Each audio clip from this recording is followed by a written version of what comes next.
Hi folks, this is Madhav from Culture Engineers and welcome back to our parenting mistakes series, and this is mistake number 2. And yes, this is the mistake number 2 is overparenting.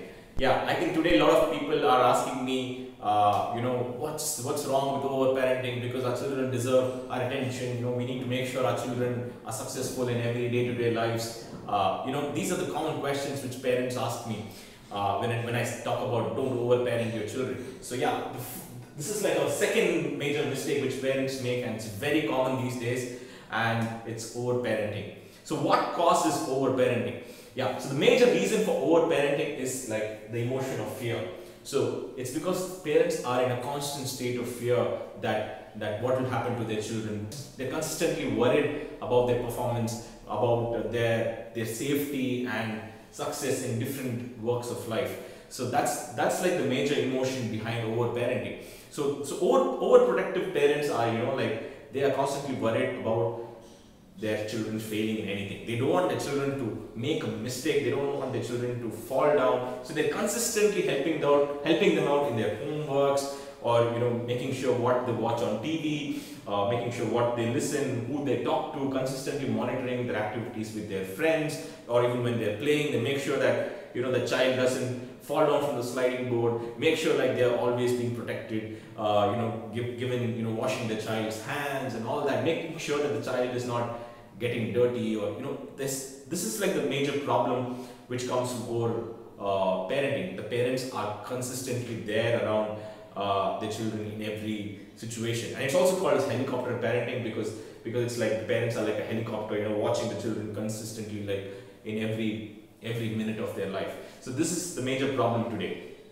So the major reason is fear. And now how does this fear come, right? So the one is that parents are generally of a low self-esteem, and they are consistently a very anxious person. So when people are generally anxious in nature, if that's their trait, if they have got that trait from their parents, they tend to be overprotective and parenting parents. So that is one of the reasons. The second is that these days, because information overload, like everybody's got smartphones, and then every day we're getting huge amounts of information saying that there's news that the children are getting kidnapped, there's child abuse, there is health hazards, viral fever, all that.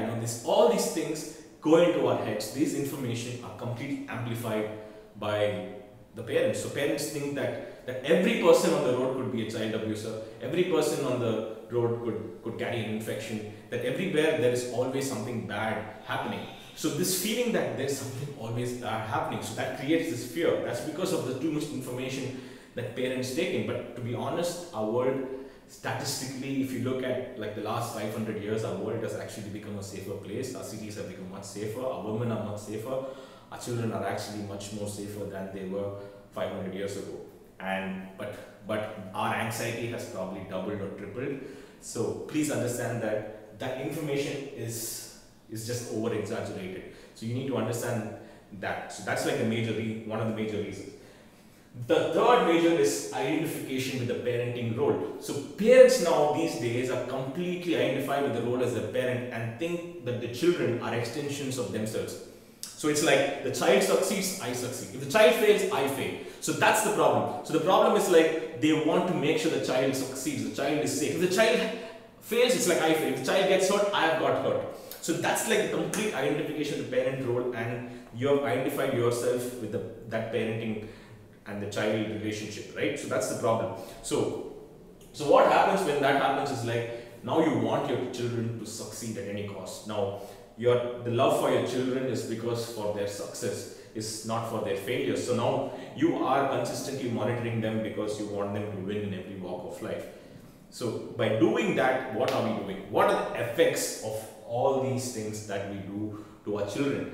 So yeah, so what are the effects of the different overparenting strategies that parents use? What are the effects? The first thing is that you have short-term effects and in the long-term effects. So in the short term is what children you will experience in your children in the ages in their school days, primary and high school. So what are the things that overprotective parenting can do to your children? The first thing is like it really, when the children are very young, it creates this sense of crying because helplessness, because you are not around telling them what to do. So when they don't know what to do and they are afraid of trying something new, because you have taught them that if something new you're going to try, you are showing them always anxiety. Every time a child tries something new, it's always in a state of fear and anxiety, because where did they get that from? They get it from you, because you have always been in that state of fear and anxiety. Every time my child does something new, you go like, oh my god, what's going to happen? What's going to happen? So the child gets that emotion. So every time when it's stuck in life, it's because it's always fearful. It's like, oh my god, should I do that? Should I do that? Should I know what will happen? So, and sometimes if there is no help around, they just start crying, whether it can be in school or anywhere where they just cry. So they start crying for two major reasons. One is lack of support and helplessness in their day-to-day activities.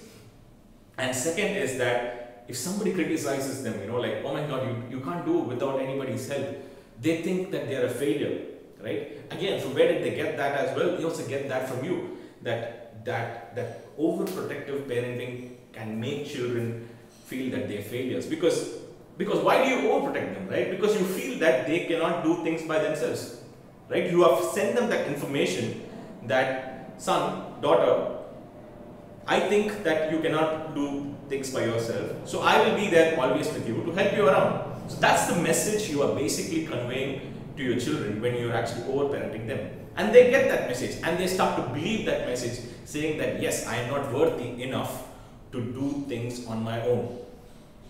So that's like the major problem out here, guys. So next is like inability to function. It's like, again, very similar, because they suddenly get stuck in different walks of life, whether playing or anything, because they just don't know what to do. Suddenly they just feel helpless. They don't know what to do next. So this is like the constant problem. It's like a child which has, it's like a person who's always used to crutches or something like that, and suddenly one day the crutches are taken off. He doesn't know what to do. He can't walk on his two legs. So it's like the overparenting is that exactly that crutches, the support system which you are consistently giving your children. But eventually, in the long term, it's not going to work, because this is what happens in the long term. So the long term, obviously, they have low self-esteem because they have low confidence and they do not know how to do things all by themselves. So what happens when they have low self-esteem? Now, this manifests in two forms. One is approval addiction. So when your children grow up and they get into work, college, and different walks of life, they get into this approval-seeking behavior, which is to always consistently seek approval of friends, approval of the teachers or the bosses, or always. So what happens is they consistently under pressure not to express themselves. They have lost the sense of identity. So now they will always, because if they express themselves and something goes wrong, they will just think that they're failures. So that's like the major problem. So they will continuously start forcing themselves to seek approval, whether from the parents, the teachers, the bosses, the relationships, and eventually that takes a toll on them. And one point it breaks. So when it breaks, what happens is that it's not that they become good, they gain good self-esteem and they become balanced and self-confident. They actually, what they become is that they become rebellious. So they just say that I don't give a shit about anything in this world. My parents have screwed my life and told me to listen to them and listen to the different rules of society, and I've always followed everything and nothing has worked for them, and it's only created unhappiness in me, and now I don't give a damn about anything. And these children eventually go rogue, and the rogueness can even be seen in the early teens, like maybe like in the age of 15, 16, where children, normally teenagers, are generally showing rogue behavior, but these children during their teenagers, they are very passive, and they become rogue later on in their lives. And when they start, dating, drinking, having unprotected sex, so many different things where they really don't give a shit about what many people think and just go rogue. So that's like a problem which overprotective parenting can be done. Because I know a case of a very good friend of mine. His dad was like an overprotective parent, and they used to call him Hitler because he was so strict, and he made sure that he was there around every walk of life, and the child had to listen everything he had to say. And finally, this guy just decided to drop out of college, ran away from home, went into some mountain, he stayed there, and was into drugs and alcohol for a long time, and eventually it took him like 5 years to recover and get back to normal life. So this is what overparenting can do to your children. But these are like very extreme cases. But nevertheless, right? We don't want these things to happen, even if it's like 25%, where children can go completely rogue. We need to make sure that this doesn't happen.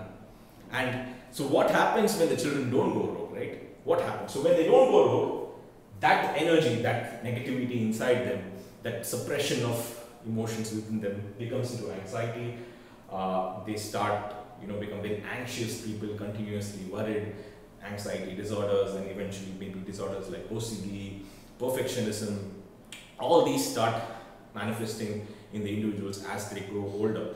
So that is one of the major problems of the long-term problems of overparenting. And yeah, again, like lower academic performance in the long term, because now all these years you have been there telling them what to do, helping them out, sending them to tuitions, being there, in their complete academic learning. And in the long term, when they want to learn something by themselves, they sometimes just don't know what to do, and you're completely unaware. And this is like a very major problem with our culture today, because when you look at our education system, it's a lot of spoon feeding and telling them to mug up and learn and pass exams. But when it comes to the child's ability to think by themselves, whether it comes to math, science, art, history, or anything, we lack that. That's because of our system, which is similar to overparenting, which is like consistently monitoring kids in their mental process, telling them what to do and what not to do. So eventually they become handicapped in their minds to think properly and perform on their own.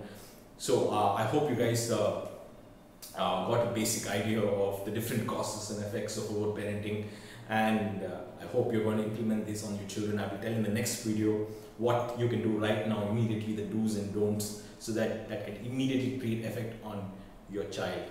So thanks for watching, guys. So yeah, hi folks, this is the second part of our overparenting. Hi folks, this is Madan from Culture Engineers. I'm a child performance coach and